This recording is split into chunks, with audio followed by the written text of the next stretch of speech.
KSRTCയുടെ ഉടമസ്ഥതയിലുള്ള ഒഴിഞ്ഞുകിടക്കുന്ന ഭൂമിയിൽ റിസോർട്ടും ഹോട്ടലുകളും നിർമ്മിക്കുന്നു. സംസ്ഥാനത്ത് 5 ഇടങ്ങളിൽ ഇതിനായി സ്ഥലം കണ്ടെത്തി കഴിഞ്ഞു.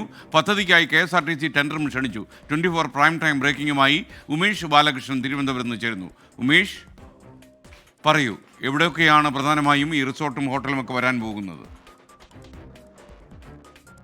Good evening SKN. എന്തായാലും KSRTCക്ക് അടുത്ത സാമ്പത്തിക പ്രതിസന്ധിയിൽ ഇപ്പോഴും തുടരുക തന്നെയാണ്. പക്ഷേ KSRTCയുടെ ഏറ്റവും പ്രധാനമായ ശക്തി എന്ന് പറയുന്നത് പ്രധാനപ്പെട്ട സ്ഥലങ്ങളിലെല്ലാം അവർക്ക് ഭൂമിയുണ്ട് എന്നുള്ളതാണ്. എന്തായാലും ആ ഭൂമി പല സ്ഥലങ്ങളിലും അനാവശ്യമായി ഉപയോഗിക്കാതെ കിടക്കുകയാണ്. എന്തായാലും ആ ഭൂമി ഉപയോഗിക്കാനുള്ള ഒരു പദ്ധതിയുമായി KB ഗണേഷ് കുമാർ ഇപ്പോൾ രംഗത്ത് വന്നിരിക്കുന്നു. അതിൽ ഏറ്റവും പ്രധാനമായി 5 സ്ഥലങ്ങളാണ് ഇപ്പോൾ തീരുമാനിച്ചിരിക്കുന്നത്.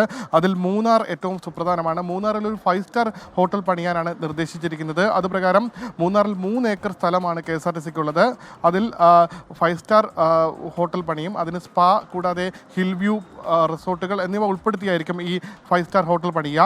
മറ്റൊന്ന് പൂവാറാണ്, തിരുവനന്തപുരം ജില്ലയിലെ.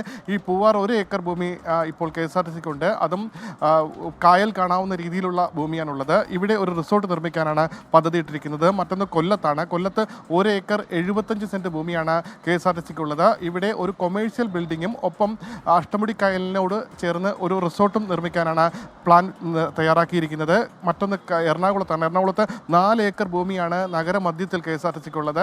അത് ഒരു വലിയൊരു കൊമേഴ്ഷ്യൽ ബിൽഡിംഗ് തന്നെയാണ് KSRTC ഉദ്ദേശിക്കുന്നത്. മറ്റൊന്ന് പെരിന്തൽമണ്ണയിലാണ്. പെരിന്തൽമണ്ണയിൽ ഒരു കൊമേഴ്ഷ്യൽ ബിൽഡിങ്ങിനൊപ്പം ഒന്നുകിൽ കൊമേഴ്ഷ്യൽ ബിൽഡിങ്ങോ അല്ലെങ്കിൽ ഒരു മെഡിക്കൽ സെൻറ്ററോ ആണ് ഉദ്ദേശിക്കുന്നത്. BOT അടിസ്ഥാനത്തിലായിരിക്കും പദ്ധതി നടപ്പാക്കാൻ ആലോചിക്കുന്നത്. 29 വർഷം പൊതു സ്വകാര്യ പങ്കാളിത്തത്തോടുകൂടി ഈ പദ്ധതി നടപ്പാക്കും. അതിനുശേഷം KSRTCക്ക് ഈ ബിൽഡിംഗ് അടക്കം സ്വന്തമാകുന്ന രീതിയിലായിരിക്കും കരാർ ഉറപ്പിക്കാൻ പോവുക. എന്തായാലും ടെൻഡർ KSRTC ക്ഷണിച്ചിട്ടുണ്ട്. SKN. Okay, thank you. Umesh ബാലകൃഷ്ണനാണ് വിവരങ്ങൾ പറഞ്ഞത്.